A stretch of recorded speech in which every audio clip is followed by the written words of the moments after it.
Labrīt, progresīviem! Paldies par šādu pieteikumu. Visiem tiem, kuri šodien baidās, ka es izpildīšu otro reizi kongresā pēc kārtas triku ar ūdens izgāšanu, es varu teikt, tā nebūs 100%. Nevis tikai tāpēc, ka es šodien dzēru Ervīna atvestās bērnas sulas, bet tāpēc, ka es nepaņēmu neko līdzi. Jā, bet vēl viena lieta es varu 100% arī pateikt, ka, manuprāt, Latvijā ir izaugusi vesela paudze, kur nav redzējis valsts vadībā tādu līderi, kuri nedomā vēlēšanu ciklu ietvaros, bet ilgtermiņā.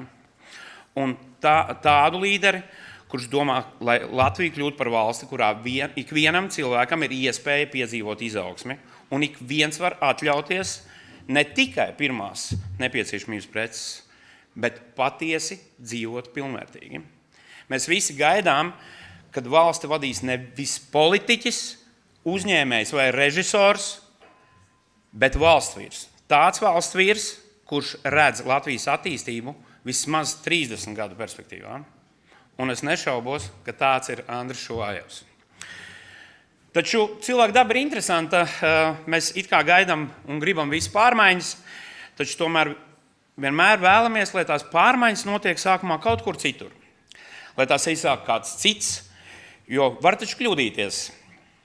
Labāk pagaidīt, paskatīties aiz žoga, vai kaimiņam tās pārmaiņas strādā, un tikai tad būt gatavam tās pieņemt pie sevis. Un, ja gadījumā kaimiņam nesanāk, pakritizēt, pameklēt kādu vainīgo un atrast kādu vainīgo, kurš ir mūsu problēma cēlonis. Bet mēs progresīvie tādi neesam. Un mēs esam gatavi darīt, ne tikai kritizēt. Un ar to mēs arī atšķiramies. Mēs Rīgā esam sākuši šo pārmaiņu ceļu, kuru gribam redzēt visā Latvijā. Esam parādījuši, ka pārmaiņas notiek tad, kad cilvēki beidz gaidīt uz citiem, uzņemas atbildību un vienkārši sāk darīt lietas. Galvaspilsētā jau esam sākuši šo ceļu, kurš nebūs viegls un ātrs. Taču pagājušajā nedēļā tiekoties ar Hamburgas pilsētas pārstāvjiem, es gūtu ciešu pārliecību, ka Rīgā mēs esam sākuši iet pareizajā virzienā. Šādu pašu izlēmību es redzu Andriju Šuvājevā. Viņš netērē laiku tukšām sarunām. Andris vienmēr precīzi zina darāmo un nebaidās rīkoties, kamēr citi vēl tikai nogaida. Viņa miers un mērķtiecība ir tieši tas, kas valstī vajadzīgs. Lai mēs beigtu dreifēt un sāktu lietas darīt. Un ne tikai darīt lietas, bet darīt lietas pareizi. Andris nemeklē vainīgos. Viņš meklē risinājumus. Viņš ir līderis, kura durvis kolēģiem vienmēr ir atvērtas. Andris vadot valsti nenovels problēmas uz citu pleciem, bet pasniedz roku un aizvedīs līdz pareizajiem ceļam krustcelēs. Tādu līderi ir pelnījis visa Latvija. Kad progresīvie pirms 6 gadiem ienāca Rīgas domē, situācija bija kritiska. Visās kapitāla sabiedrībās valdīja politiski ielikteņi un izsaimniekošana. Tādēļ mēs toreiz pieņēmām lēmumu, kopā ar Mārtiņu Staķi, ka kapitāla sabiedrībās nav jābūt politiķiem, nav jāpieņem politiski lēmumi. Mēs sākām no punkta, kur Rīgas satiksmes slieds bija ieķīlāts, bet Rīgas meži un tās meitas uzņēmumi nodarbojās ar atklātu izsaimniekošanu. Šodien situācija kapitāla sabiedrībās ir mainījusies. Rīgas ūdens ir pirmā valsts un pašvaldības kapitāla sabiedrība, kas emitējas zaļās obligācijas. Rīgas satiksme vairs nelāp vecos korupcijas un nekompetences caurums, un katra banka ir gatava viņiem sadarboties. Rīgas meži saimnieko efektīvi un ilgspējīgi. Zāģē mazāk, bet pelna vairāk. Namu pārvaldniekā, protams, vēl ir daudz lietas uzlabojums, taču tas ir sakārtots tik tālu, ka to var kotēt biržā. Ja mēs šādu izrāvienu spējam īstenot Rīgā, tad esmu pilnīgi droši, ka Andris Šuvājevs to spēs izdarīt arī valsts mērogā. Protams, kopā komandā ar progresīviem. Vienā komandē. Un es ticu tiešām, ka es varētu saukt visas nozares, kur mēs varētu piedzīvot izmaiņas, bet es ar garantiju varu pateikt, ka vismaz pēc 5 gadiem katrs sēņotājs ietu mežā domās par Andri Šuvājevu, jo viņš zinās, ka tieši Andris ir izglābis viņa sēņvietas.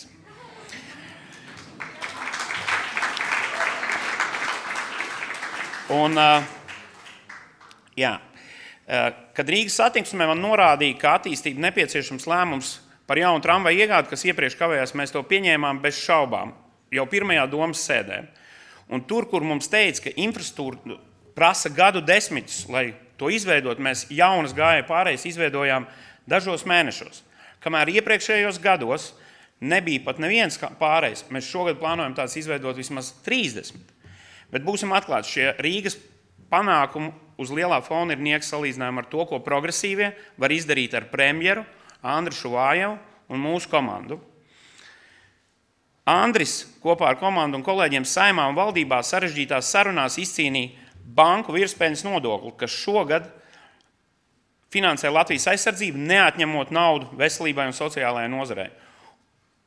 Viņu virzīto atbalstu hipotekāro kredītu ņēmējiem manā draugu lokā tiešām reāli sauc par Šuvājeva pabalstu. Tieši tā, un tas ir valsts vīra mērogs. Es zinu, un arī jūs zināt, ka dzīves dārdzību nevar atrisināt ar maģiskiem pārtikas cenu groziem. Vajadzīgi reāli risinājumi, naudas ir tik, cik ir, bet tas, ko mēs esam uzsākuši Rīgā, mums jārealizē arī valsts mērogā. Mums jāspēj ar tiem pašiem līdzekļiem nosegt augošās vajadzības. Tas nozīmē ieguldīt gudrāk.